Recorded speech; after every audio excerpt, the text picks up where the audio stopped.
Mr. O'Reilly, do you know the punishment for a conspiracy to commit fraud? No. 3.5 years in jail. Objection, Your Honour. The relevance of the punishment of Mr. O'Reilly's knowledge of punishment, I fail to see how that establishes the prosecution's case in any way. The next question I'll ask will go to the credibility of the witness. It's a strong incentive to lie to avoid jail. Wouldn't you say the potential of going to jail for 3.5 years is a strong incentive to lie? Potentially. I don't think I'm a truthful person. I tell the truth. But it is an incentive to lie. Could be. Thank you, Mr. O'Reilly. I have no further questions. Thank you. The witness is excused. The defence calls the second witness. Yes, Your Honour. The defence calls Jacqueline Neville.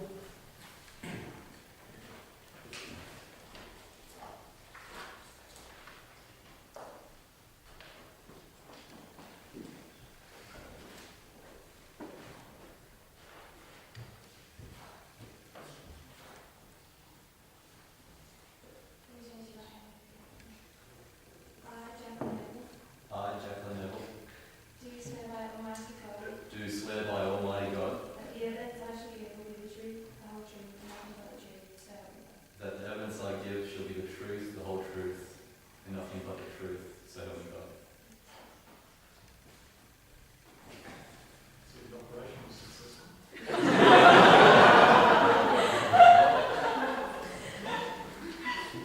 So you are Jacqueline Neville. Jacqueline. My apologies.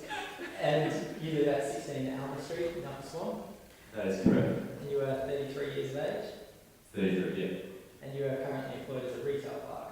Yep. Is it true that you have been charged with and pled guilty to attempted fraud? Yes. How exactly did that come about? Okay, so basically, Reg and I were both into heroin, and we were having financial problems. Reg was a carpenter, but his business wasn't doing too well, and he had a loan that he was having trouble repaying. The loan was guaranteed by Reg's parents, and he was afraid that if he defaulted on the loan, they would lose their house. What were you employed as at this time? I was working as a night manager at the Gold Service Station in Gingin. And when did you meet Mr. O'Reilly and Miss Tate? Well, in January 2012, Reg and I met Dwayne O'Reilly and Sharon Madeline Tate at a party in High Wycombe. We all had heroin together at the party and we became friends. And what was your relationship after that? Reg and I used to come down from Gingin quite frequently to see Sharon and Dwayne at a place in Basson Dean. You said you had financial difficulties. Did you have a plan to address those? Well, I was worried about our financial problems, and sometimes when I worked at the Gold Service Station, I used to just imagine that if the station was robbed while I was working, at least I could claim criminal injuries compensation, and that would solve our money problems. That gave me the idea to arrange a fake robbery. I discussed the idea with Reg, and we agreed it might be a way to solve our financial crisis. If I can just take you back there, Ms. Neville, what, on your understanding, would you be compensated for as a result of the robbery? Criminal injury compensation, so like if I have an injury because of a crime, I'll be compensated for it. And where did you understand this compensation to be coming from? Probably the government. Okay. And what did you do on 26th February 2012? On 26th of February, Reg and I, we went to visit Sharon and Wayne. We had some snack, and while we were having a few drinks, we started talking about our financial problems. If I could just stop you there again. When you say snack, what do you mean exactly? Heroin. Heroin. And did all four of you partake in the heroin? Yeah, we all had some snack. And what had you told Miss Tate and Mr. O'Reilly about your finances and work conditions previously? Well, we haven't really told them anything that I organised before. And what did you tell them on this night? Reg said he was a carpenter and he talked about his loan and how it could affect his parents. I said that I ran the Gold Service Station. And did you then discuss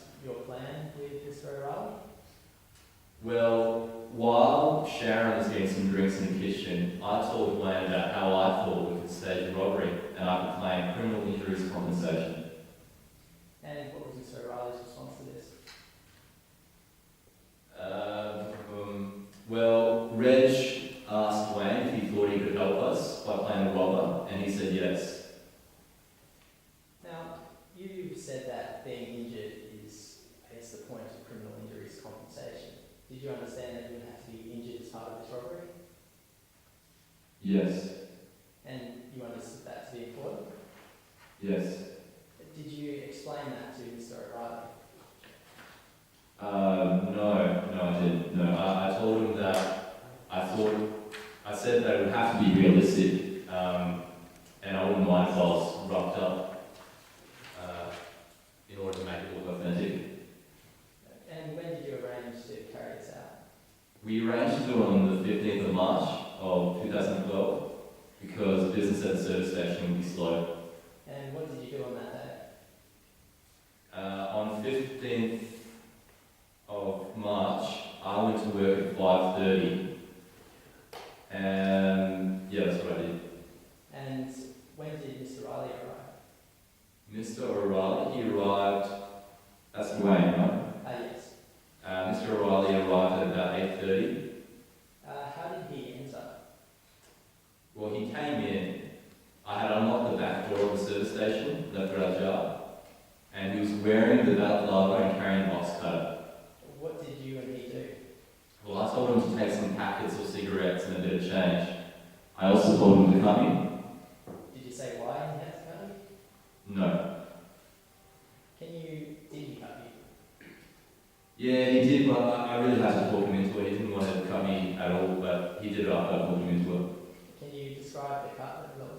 Oh, it's funny, he didn't even want to do it. Thank you, Mr. No further questions, sir. Cross-examination.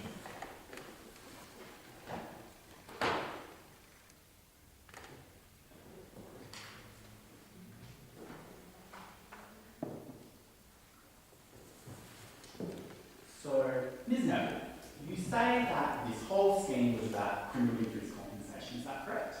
Yeah. So, why was it so important that it be done at your work?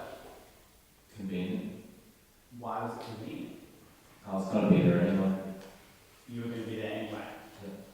So, is cutting someone in the face with a knife, that's illegal, isn't it? I'd assume so, I'm not a lawyer, but yeah, We're not allowed to go around cutting people in the face with knives, are not generally. we? No. So, why did you wait all this time before getting cut with knives? If it was about criminal injuries compensation as you claim, why not do it on that night and just report it to the police? Say, it's walking down the street and some guy cut me. Which of those questions would you like? Sorry, Your Honour. Why not just do it on that night? Why wait until the service station was quiet at your work? It was convenient. I was going to be there anyway. So that's the reason we're expecting this court to plead that it was convenient. Yeah. Isn't it a bit of a risk? What is? Well, weren't you concerned about someone else being in the service station and seeing you commit this attempted fraud, keeping in mind you pled guilty to attempted fraud? Was I wary about? My question was, sorry, wasn't it a risk to do it in an open air environment like a service station? Why not do it at your home? Well, it's Objection, Your Honour. I think again there were two questions in there. Just like enough. Okay, was it a risk was doing it in a service station? well, it was dead at the time anyway, and I don't know if you've been to Ginger. Okay, so one customer a night in Chin, is that what you're expecting this court to believe? Oh, good enough. Okay. So you just did it there because it's convenient, because there's never any customers ever. You might imagine it's the only service station in Chin. Yeah, it was convenient. Okay. So you testified you were in a dire financial circumstance. In fact, in your indemnity provided to this court, you described it as a financial crisis. Is that correct? We were having financial problems. But is it true that in your evidence you said financial crisis, paragraph 6? Yeah, can be a bit dramatic sometimes. Okay. But you were having serious money problems. Yeah. Yes. So why not claim both? Why not claim workers' compensation and criminal injuries compensation? Just wanted the injury compensation. But was there a particular reason you didn't claim workers' compensation? I mean, it happened while she was working. I haven't thought about that. So there's no particular reason you didn't go for both forms of compensation. Look, I'm not a lawyer, so that if you get injured, you get money from the government, and that's pretty good. Do you know that if you get injured in your workplace, you get money from your employer? I don't know too much about that kind of stuff. Okay, so you don't know that if you get injured while you're working, you get workers' compensation. I mean, why not? Sure. Why? So you know that. I don't know if I knew it, but if I could get more money, right? Yeah, so if you get more money, great. Yeah. So why not try workers' compensation and community compensation? That's a great idea. You should be my lawyer. So why did you do it on these facts? Why didn't you do it with this fake robbery? Why didn't I do what, sir? Claim workers' compensation and community compensation. Did I? No. Why didn't you? Why did you only claim criminal injuries compensation? Why did you only form the intent to claim criminal injuries compensation, I should say? All I know is I want some money, and if he cut me in my place of work, I get some money. Yeah. The truth is that you did want to claim workers' compensation, and you're lying to this court when you say that you were claiming, only seeking to claim criminal injuries compensation. That's a lie, isn't it? Look, if I can get more money, why not? Sure. I guess if I get injured in the workplace, I get money from workers' comp. That's great. No, so sorry. At the time of the events in question, was your intention to claim workers' compensation or criminal injuries compensation? Objection, Your Honour. I feel we've been down this path a few times now. You are right, but I will allow it. Would you like me to repeat the question? Yes, yes. At the time of the events in question, so before you were caught for attempted fraud, was your intent to claim workers' compensation or criminal injuries compensation? All I know is that I wanted him to cut me. I want him to cut me. If I can get workers' compensation, sure, that's great. Okay, thank you very much. Okay, so you never said you owned the Gulf service station, did you? I said I ran it. You said you ran it. Is ran the same as owned? No. No, not at all, is it? No, okay. You said that you had this conversation on the night in question in February, and you said, you also said in your proof of evidence that I said it would have to be realistic, and I wouldn't mind if it was roughed up in order to make it look authentic. Isn't that right? Yeah. And was the accused there for that conversation? That was Wayne. Yes. I believe I said it, didn't I? Okay, so he was there when you said it would have to look authentic. Yeah, I know, so. Why, you said this was about criminal injuries compensation earlier, though they'd be based in inconsistent answers, but in your examination sheet you said this was about criminal injuries compensation, yeah? Yeah, I mean, I wanted him to cut me, so I can get money for criminal injuries compensation, yeah. Well, if that was the key focus, why didn't you say, look, Dwayne, it's absolutely crucial that you cut me, because that's the way we're going to get compensation. If that was the key to getting compensation, why didn't you emphasise it on the note? Look, I don't know, I just told him, I wouldn't mind if I was roughed up. I told him the state of robbery, and the roughing up was for authenticity. Yes, that's true, isn't it? The roughing up was for authenticity, Yeah. because this was about claiming workers' compensation, was it? It wasn't about claiming criminal injuries compensation. Well, I definitely wanted the criminal injury compensation. That was my main focus. You get it? So if that was the key way that you were going to get out of what you said was a financial crisis, why didn't you make a specific point of saying to the accused on the night, you have to injure me, that is crucial? Why did you only say, I need to be roughed up to make it look authentic? I don't know, that's, you know, he was a, I don't necessarily tell everyone everything about what I'm planning to do. The truth is, you said, I only need to be roughed up to make it look authentic, because this is about workers' compensation, wasn't it? No, I definitely wanted the criminal injury. And you maybe wanted workers' compensation as well. Yeah, sure, why not, yeah. Okay. Okay, so you testified that you told him to take some packets of cigarettes and give a change. Is that correct? And you've also said this in your proof of evidence.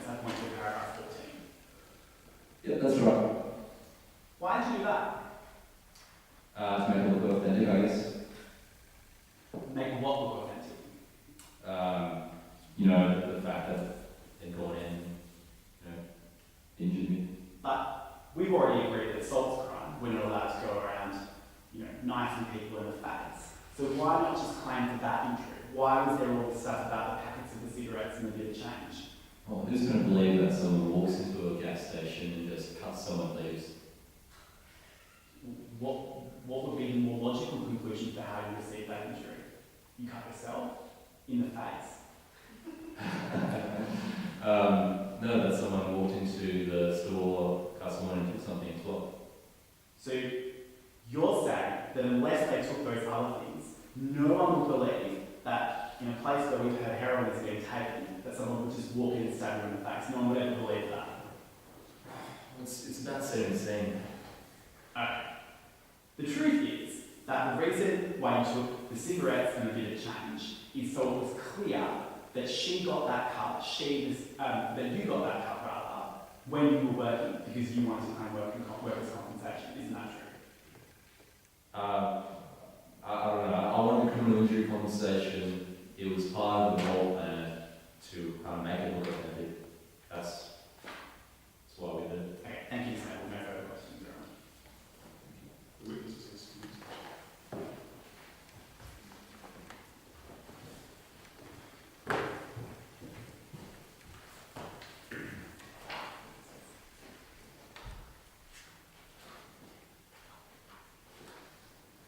Now we conclude the defence closing first. That's right, Carol. This is a very novel criminal trial. In more ways than one. Your Honour, the charge against Mr O'Reilly is that on the 26th of February 2012, he conspired with Miss Neville and Mr Duggan to defraud Mr Joseph Lowe.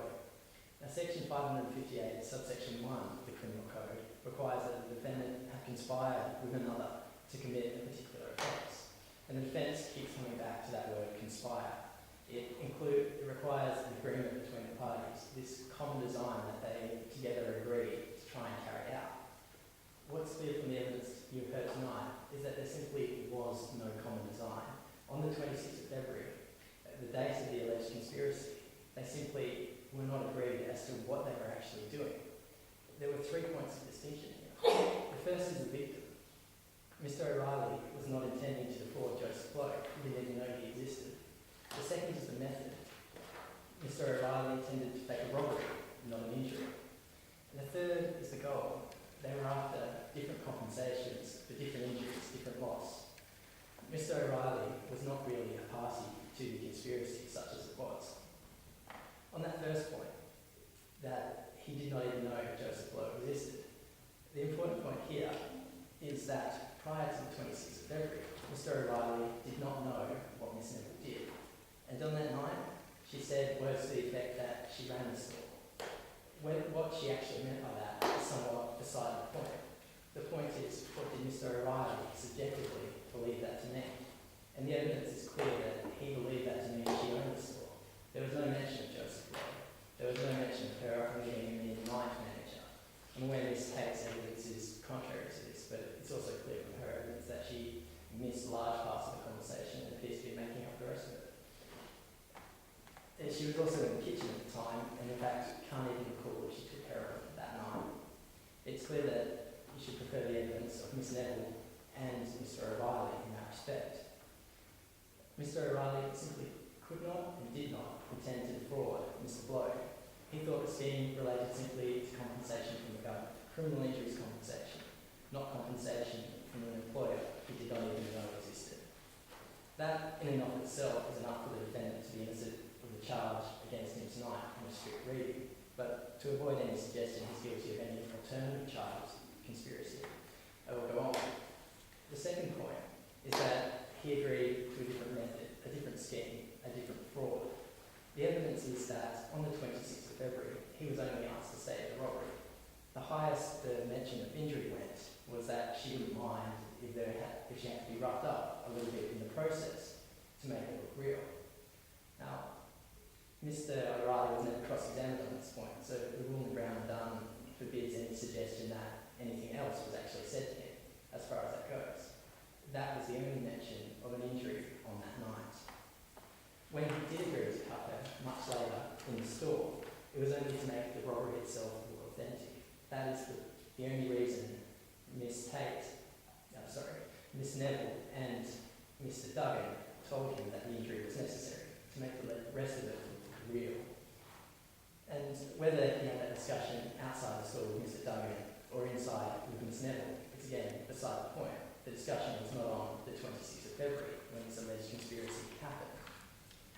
It's clear from Mr Duggan's evidence that he was intending to rely on the actual fact of evidence of an injury. He called it the critical component. Now, Mr O'Reilly was never let in on this. It was never mentioned to him. He never agreed to it. It was never part of the conspiracy.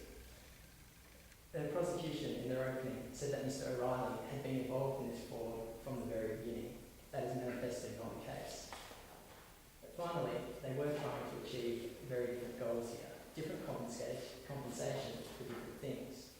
Mr O'Reilly, the defendant's evidence, is that he thought he was simply staging a robbery at Miss Neville's store so that she could claim compensation from the government for the robbery itself, the damage to the store and the stolen items. That he has a somewhat mistaken view of the criminal injuries compensation scheme is again neither here nor there. Mr Duggan, on the other hand, claimed for his partner to suffer an injury during a fake robbery so that she could claim compo, which he said to mean workers' compensation from Mr Blow. And Miss Neville planned to be roughed up in this fake robbery so that she could claim compensation for her physical harm and, well, gain compensation from whoever she could on her evidence. The point here, the overarching point, is that Mr O'Reilly's understanding of the supposed conspiracy is fundamentally different to that of his alleged co-conspirators. He left them on the 26th of February with completely different plans for the time. Thank you. Yes.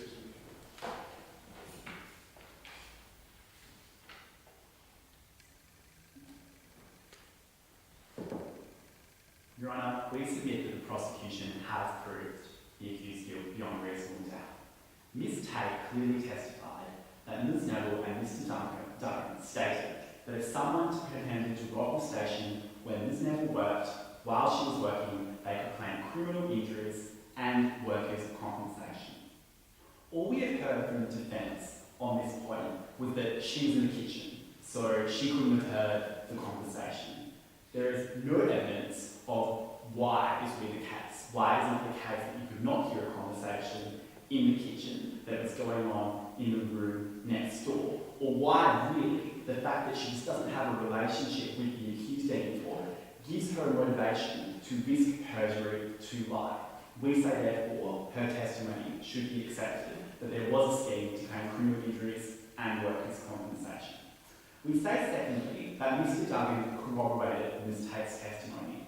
He testified that Ms Neville stated that if she was roughed up while she was working, she could claim, quote, compo.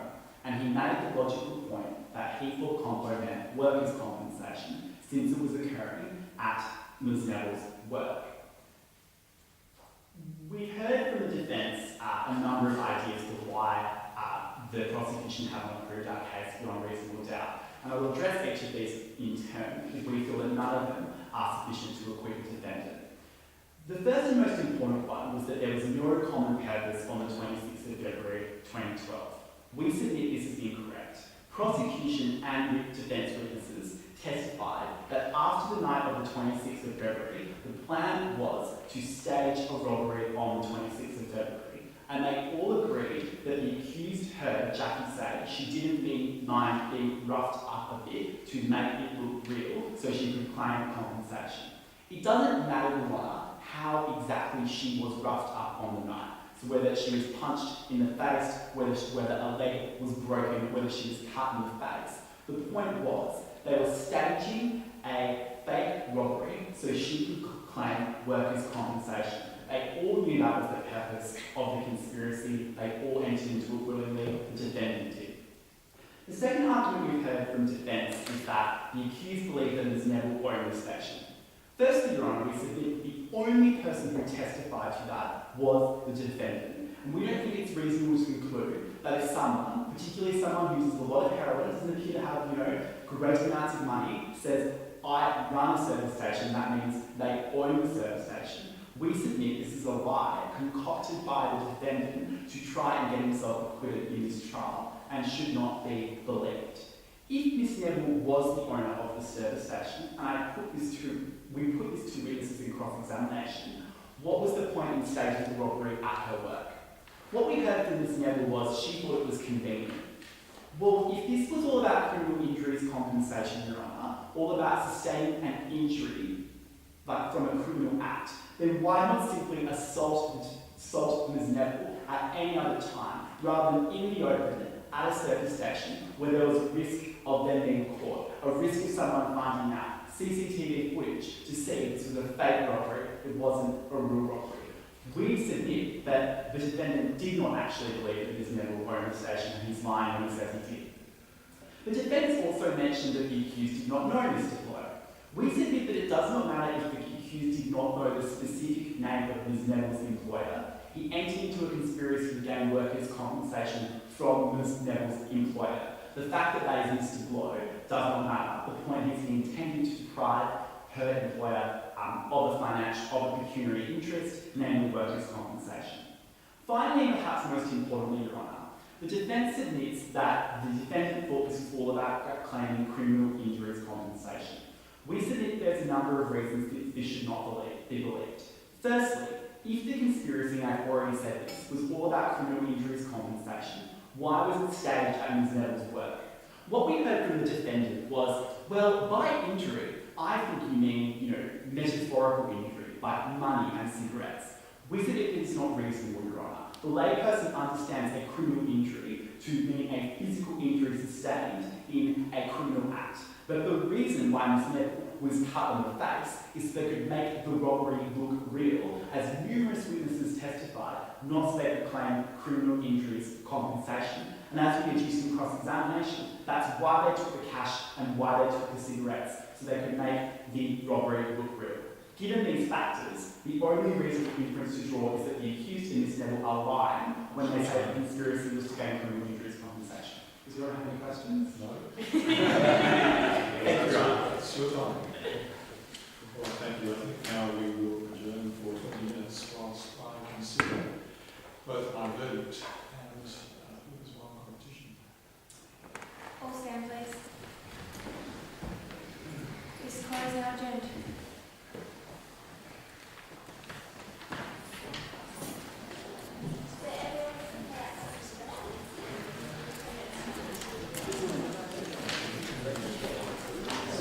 Thank you.